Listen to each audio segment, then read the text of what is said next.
Novi Sad, jiu-jitsu, tehnike, nedelje, delakijeva, gardi, vozak u završnicu, triangla, arba, ajmo. Znači, Nemanje sa mnom i lagano krećemo delakijeva. Znači, kad se nađemo u otvorenom gazdu, odnosno kad izađe sve jedno, delakijeva, vrati, hvatam petu, idem na to stopalo, zakrećem kuku. Šta je bitno ovdje?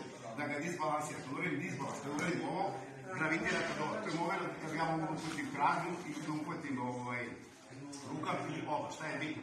Sljedeći dete ne pušta nogu, da greste nogu na kuka. Sad kad ga privuče ka sebi, Nemanja lagano ulazi u triangl ili u armu. S ove strane još jednom.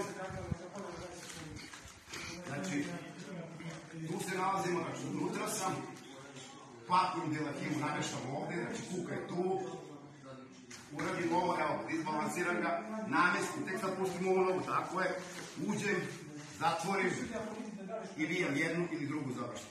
Još jednom ova strana, znači otvorim gard u pitanju, tu sam, beta, idem delakiva, upakujem tu. Radim ovo, noga na kuk, upakujem triangl, prva završnica, druga arma.